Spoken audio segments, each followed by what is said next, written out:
Buongiorno a tutti voi e grazie per l'invito. Sono il professor Alfonso Campisi, ordinario di filologia romanza e italiana all'Università della Mannuba a Tunisi da circa 30 anni e discendo dall'emigrazione siciliana in Tunisia avvenuta tra l'Ottocento e il Novecento. La Tunisia ha avuto questa grande emigrazione siciliana e non solo, ma anche toscana, calabrese, sarda. Ma il grande, il contingente, la parte, come dire, più importante, più grande di questa emigrazione fu proprio quella siciliana. E quindi è proprio grazie a questo, grazie alla storia di questo paese, della Tunisia, alla quale ormai anche io e la mia famiglia appunto apparteniamo, e grazie proprio a questo che nel 2015 decisi di fondare la prima cattedra al mondo di lingua siciliana. Lingua e cultura siciliana, inserita proprio l'insegnamento è inserito all'interno della cattedra Sicilia Vincenzo Consolo per il dialogo di culture e civiltà.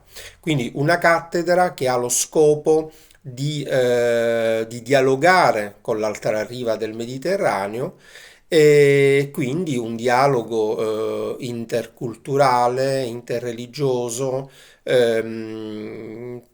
le due rive, tra la riva sud e la riva nord del Mediterraneo. In realtà dico sempre siamo due vicini che forse ci conosciamo poco e soprattutto nutriamo molti cliché, sia da una parte che dall'altra. Come dicevo prima, allora, nel 2015 fondai questa prima cattedra al mondo, la cattedra Sicilia, che prevede l'insegnamento della lingua e della cultura siciliana agli studenti iscritti in italianistica.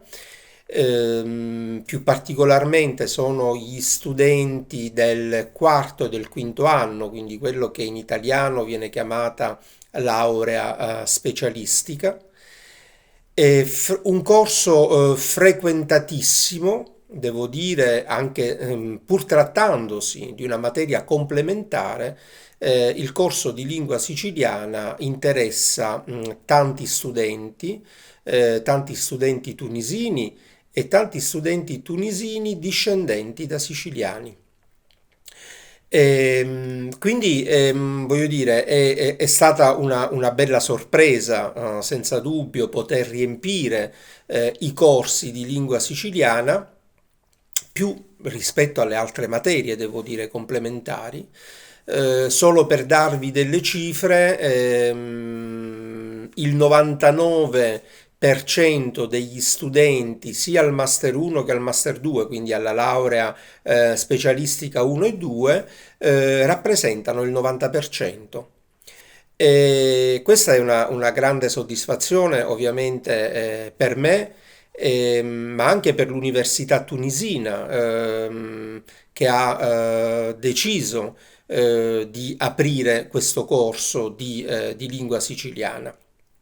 Ovviamente era un punto interrogativo per tutti, soprattutto dopo aver creato il corso.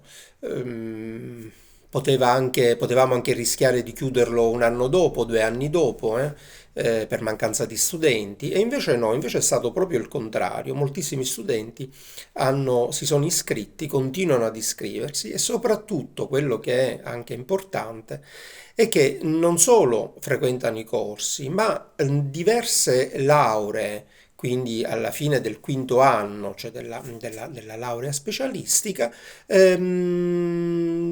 sono delle lauree, delle tesi, pardon, di laurea che hanno a che fare col siciliano, quindi con la letteratura siciliana, con la storia della Sicilia, con la lingua siciliana e così via. E io oggi vi presento due miei studenti del quarto anno, quindi è il primo anno che studiano in realtà il siciliano. Hanno fatto, quest'anno abbiamo avuto pochi corsi, sono stati appena 5-6 corsi e questi due studenti, Youssef e Jeneina, hanno deciso proprio di leggervi due poesie. Le due poesie tratte dal libro di Rita Elia, Punto e a Capo, è un libro che ho adottato quest'anno, che ho inserito nel corso di lingua siciliana, oltre ovviamente al libro Un paramulo siciliano, Cipolla Campisi, e ad altri libri che vengono forniti durante il corso, durante l'anno. I due studenti che adesso appunto vi presenterò leggeranno due poesie di Punto e a Capo. Grazie.